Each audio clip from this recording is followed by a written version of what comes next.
Welcome to Conversations with the Candidates. I'm your host, Eve Noss, for this segment, and we're going to be talking with David Lang, who's running for Ward 1 City Councilor. Nice to meet you, David. Welcome. Thank you. Nice to be here. Good.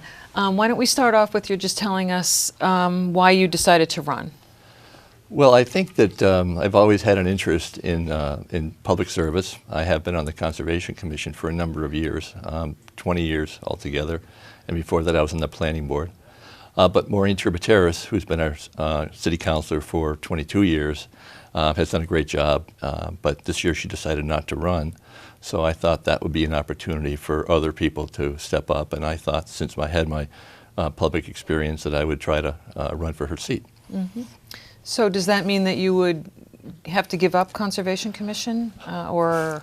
It would. If I win the general election, then I will have to resign as the Conservation Commission chairman, or as any member, according to the rules that are in the charter.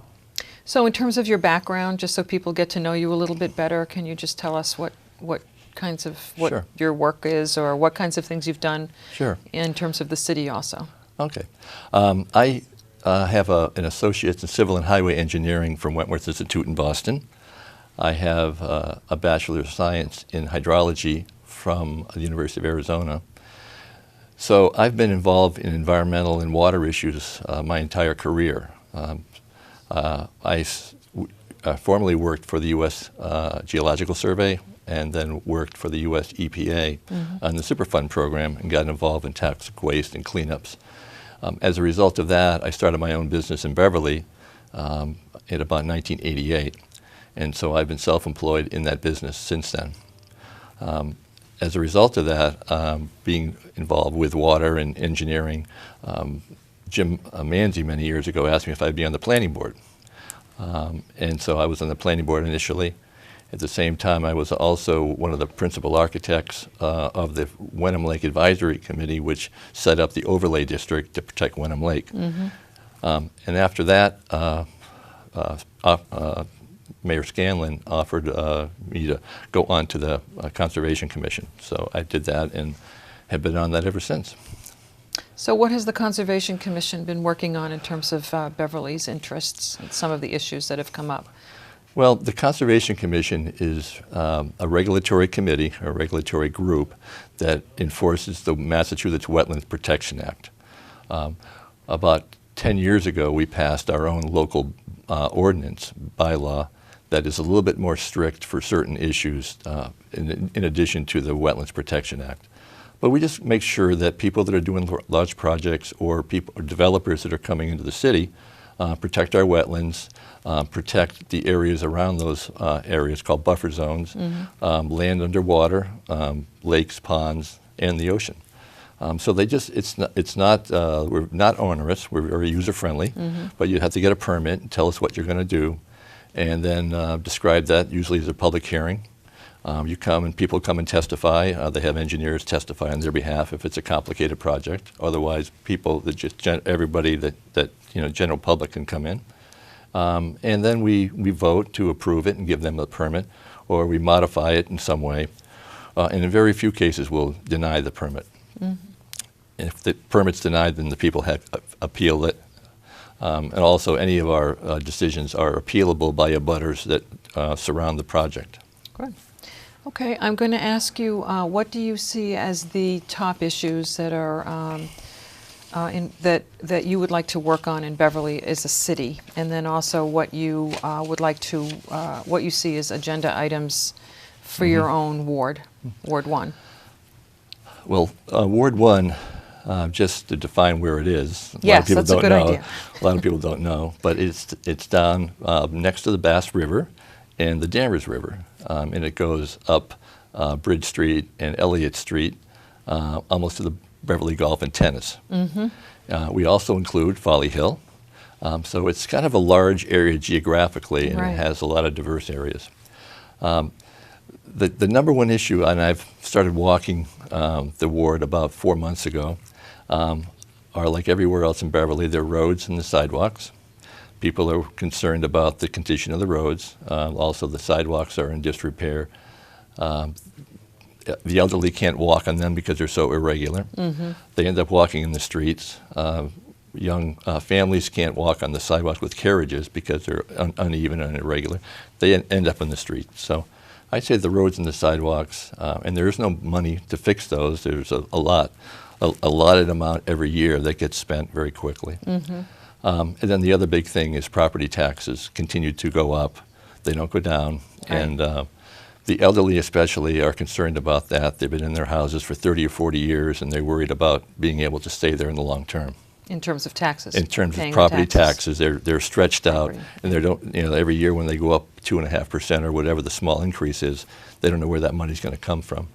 So that's an angst for them, and I hear that often. Is there an answer to that?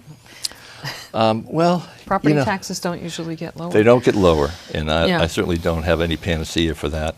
We have had some large projects that are on the books. Some of those will start coming off the books over the next 4 to 5 years. Some of the elementary schools will finally be paid off, and so the burden at that point, unless we put another large project in the pipeline, maybe at least the increases can steady, and maybe we can start contributing to a rainy day fund that will give us a little bit of assets going down the road. Okay. So one of the projects that's been, I might as well ask you about schools right now. So do you see any issues in terms of the schools, in terms of the need to change anything? There is discussion about the middle school plan. Right. Yeah, I think that the money for the new middle school is, as I understand it, is in place. The city would have to put in their 40%. I think the state will come up with almost 60%. The middle school has been needed for a number of years, so I would support that middle school construction. I think that after that, though, we'll have brand new schools, and the key is going to be to maintain these schools. Right. We've all talked about Beverly High School only being 40 years old, and it's demolished. So I think we have to do a better job. We have to have a little bit more money in the maintenance budgets going forward so that we can protect all these valuable assets. Well, it wasn't really kept up Right. too well. Yeah, my children went there, and they had to move out of the way some days when the leaks were coming through the roof, Right. Or when the furnaces blew up. They had to come home early. Yep. So yeah, that maintenance was not the number one priority. So what about the sale of the McKays school? Do you have any thoughts on that? Is that in your district?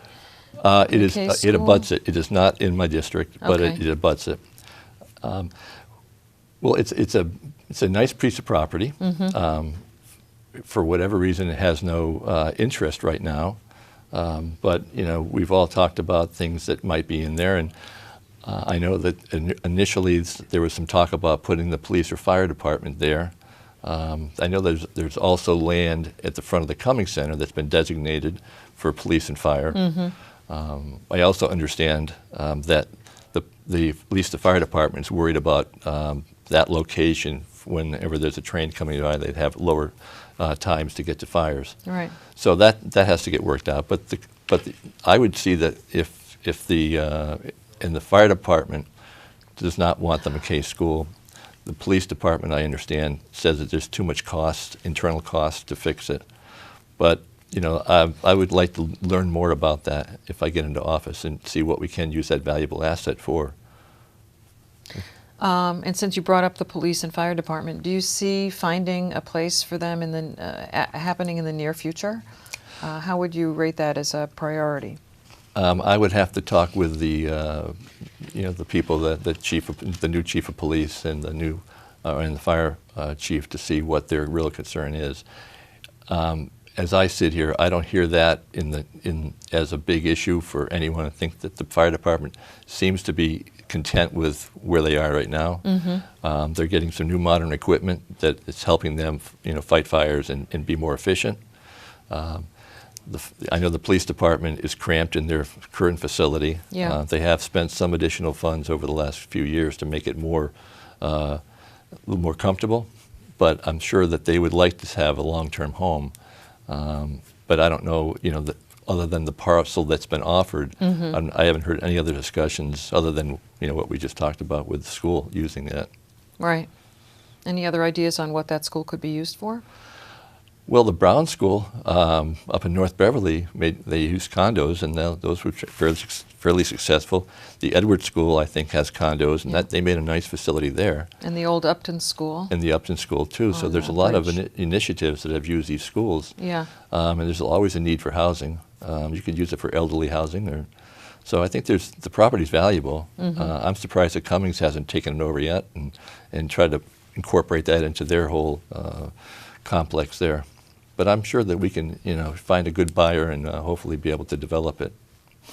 I'm going to ask you a question about fiscal responsibility and the budget. The city council and the mayor are responsible for decisions for roughly $105 million in terms of the city of Beverly budget. What specific skills do you feel qualify you to participate in the budgetary process and decision making? Well, like I said, I have a background in civil engineering and in hydrology. It seems that every year we have a big chunk of money being spent on drainage issues or re-engineering certain parcels or being able to redo certain buildings. I am able to, as been on the Conservation Commission, able to read blueprints, and so I'm helpful in that asset. As far as the dollars go, I've run my own business. Part of the business that I'm in, we look at project cleanup costs that are in sometimes in the hundreds of millions of dollars. So you just have to understand where the dollars are coming from. In our budget, 50% of the budget almost in the city is in the school budget. And we really don't look at that. So it really gets down to police and fire, pensions, public works. And those are areas that I would feel, comfortable to look at the numbers and evaluate. Okay. What's your overall view of the need or the potential for development in Beverly in general for the whole city? Well, I think we always have to look for opportunities for more development in the city. But they have to be done in strategic locations, and I think that we have enough area right now. We just haven't been able to get to it. There's a lot of land up and off of Dunham Road. We still have land at the airport. We still have some vacancy at the Cummings Center. So there is land available. I would support an overpass that was properly designed that would go into the Dunham Road area, and it would allow the area there to be developed fully. And hopefully, once the road traffic would be funneled onto the highway, the egress and exit would be right off of 128, and you wouldn't get into the neighborhood schools, into the neighborhood areas. But I do think that we need that extra growth, and the Cummings purchasing the 50 Dunham Road, I think there's a lot of opportunity there for new growth. And I know the Mastronzi property, and beyond that, there's a lot of additional growth. And behind the Beverly landfill, there's new property that's available for development. So would that be mixed use? Would it be residential or business? Or? I think most of that is zoned for business. I'm not sure that, well, for instance, the landfill, no one really wants to live next to the dump. I don't think so. So, right. So I think most of that would be for commercial development. But that would be, if it was coming onto and off of 128, I think that's a nice mix that would be not too offensive to the people in North Beverly, who I know have a lot of concerns about traffic, and with the latest project, they have some even greater concerns. The Brimble Avenue. The Brimble Avenue, zoning change. Do you want to comment on that at all? That was just voted on recently. Well, people were pretty vocal in that area. They were, and I understand a lot of their worries and their concerns, because they don't want to see that Brimble Avenue become the next 114 or even their next Route 1A, which they see on the other side of North Beverly. Right. You just pick apart a parcel and one at a time. So it was a difficult decision for the city council to make, and having looked at all the facts, or at least as many facts as I could get, I think I would have probably gone with the majority, that parcel was going to be developed. The CEA group had the rights to put in whatever they wanted. Well, they had to get some approval from the planning board, but they were able to develop that probably into a shopping center. Yeah. So in this case, I think with Councilor Don Martin has tried to form is a citizens advisory group that will have, step by step, be part of the development and the planning process. And I think that will make it much more amenable. The citizens will see what's being built. I think part of the problem before was it just happened too fast and too quick, and there was a lot of uncertainty about what was going to happen. And no representation from the And people no representation who from live the in that neighborhood. Right. So that's a natural backlash. Right. And I think having to do it again, they probably would have done it much differently. They need to be open about what they're trying to do, and I think that would have helped. But people were really worried. They didn't know what else could be built there. And well, it's a problem. It's a problem to drive down there and it's a problem try to drive get, down there. When I go to North Beverly now, it depends on the time of day and which way I'll go. Well, I take Brimble Avenue all the time, and Right. Yeah. it's I can understand what they're saying. This was a big concern for people in Ward 1. When 2 or 3 weeks ago, everyone was asking, what's your position on this? So it's a citywide issue. There's no Right. question about it. And we want to make sure the traffic is not going to get better in Beverly, but at least we don't want to have it worse. And we don't want to create something that is going to make an obvious change and make it much worse. In this case, the engineers that have been studying it for 10 years came up with a plan. And you have to kind of go with the experts. If they're looking at this and they're trying to say that these roundabouts, which Beverly's not used to, are going to make traffic a little smoother, then I hope they're right. So these are traffic experts you're These are the traffic talking about. experts from Jacobs Engineering Yeah. that the city hired. Okay, I'm going to change the subject.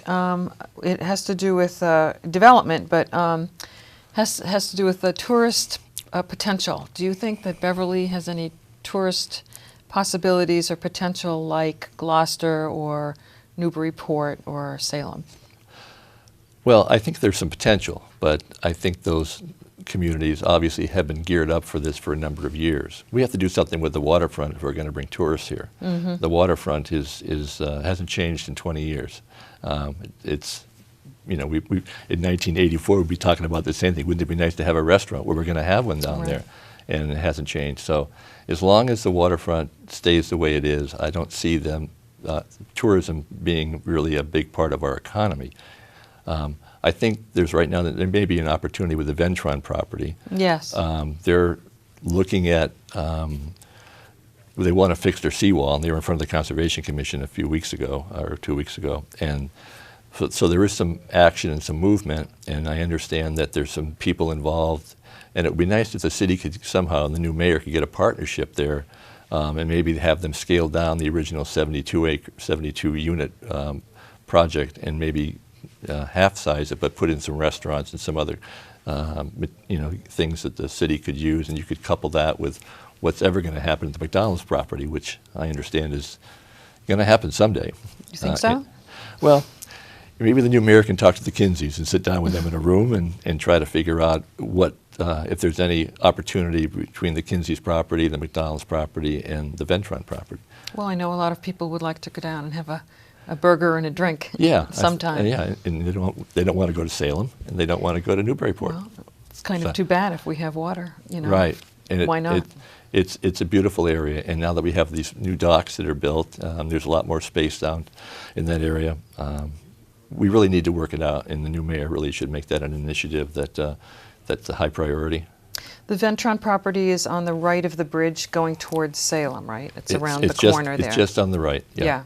And that had to be cleaned up a while ago. It was cleaned up. They had uranium waste there for a number of years. Yeah. The Department of Energy came in and they removed thousands of tons of material, both on the soil and in the river.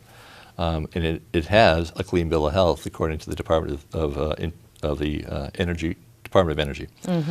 So it was clean enough that they could put residential houses there. Right.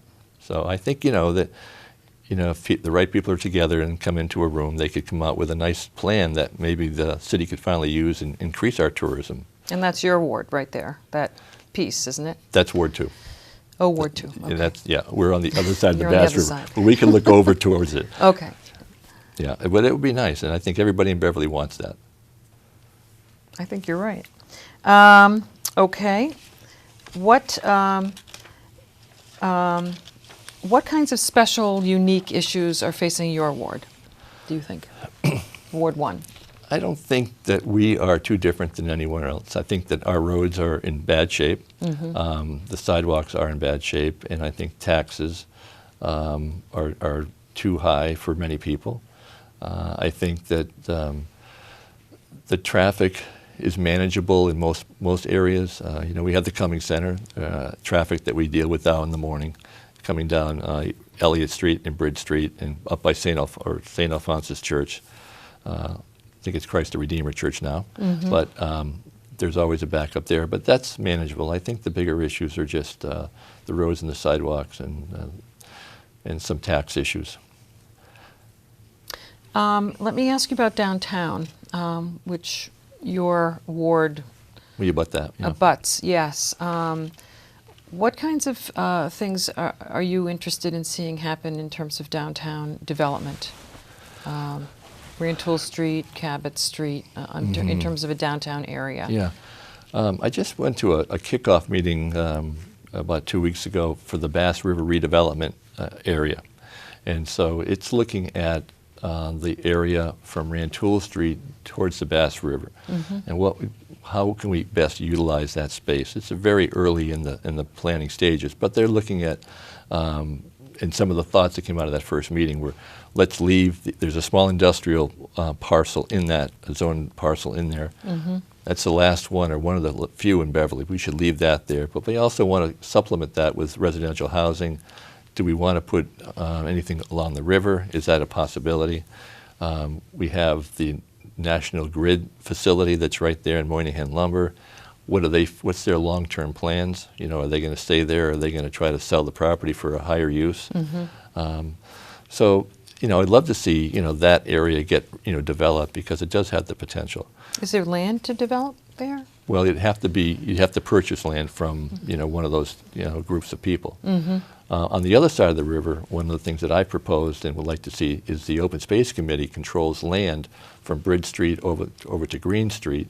I think they have all the parcels lined up except for one, and you can make walking trails. And you could put stone dust down, and people could jog there, or ride their bikes there, or whatever, or bring their, walk with their families. The school could somehow generate science studies, because they could come down from the school down to the river and just open up that space a little bit more and make it more user-friendly and more advisable. So I might have missed something. Is that land owned by the city, or that's private property also that would have I think to be a big chunk acquired? of it is some of it's owned by the city, and other is private property. But we do have easements on most of that to make the walking trails. Right. So it would not, and some of that area I think is for sale too. So. But it's not developed. It's not developed yet at all. So it would be a nice little thing to have for the city on the opposite side of the river from this other project we were just talking about. Right. How would you plan to work with the new school superintendent, or I should say, finding the superintendent and working with the new superintendent? I don't know yet. I haven't thought about that. The city councilors really have very little to do with the schools and the school budgets. We do approve their final budget, but as far as give and take, I don't know what my role would be in that process. Do you think that there's any problem in terms of the school budget taking up so much of the city budget, or is that reasonable to you? Well, I think the schools are our biggest asset, and I think the schools being in good shape, being new, and having good, high-quality teachers, I think keeps the value of Beverly's property up. So I think that everybody in general would like to see the schools stay, at the highest quality, or even higher than they are now. So I would support that. I don't want to see money spent foolishly. And the new superintendent, I think, needs to look and see how these new programs they've set up, new initiatives, are how they're working, and make sure they're working, properly. But I support, a very strong school system. Good. And you said that your children went to the Beverly schools also. They all did, and they all are gainfully employed, knock on wood, today. Hey, that's good. Yeah. So we're almost out of time. I just wanted to give you a chance to, say anything else about why you're running and why we should vote for you. Okay, well, thank you. I've started out, 4 months ago, and being on the Conservation Commission doesn't have widespread appeal to the citizens of Ward 1, so I really was kind of an unknown. But I started out going door to door, and that really helped. We hold signs in the morning, at least 3 or 4 days a week, and that helps, and we bother people, and they wave back now. So I think I've gotten my name out. I've gotten the word out of what I believe. I think this show will help. I really am for, trying to keep the ball rolling of the city, but we want to pick and choose what project we go forward with, the big ticket items. We need a little bit more reserve cash to go forward. I also like to thank all the people that have helped me, my election committee. Also Susan Powell, who owns the Rouside Cafe, has been a great help. She's given me her support and her help going forward here. So I'm looking forward to the election. I think we'll do well. Good. It's been nice to talk to you. Nice talking to you. Good. This is Eve Noss. I've been talking to David Lang, who's running for the Ward 1 City Councilor position that is being vacated by the retirement, should we say, of Maureen Troubateris. Thank you for joining us today. Thank you.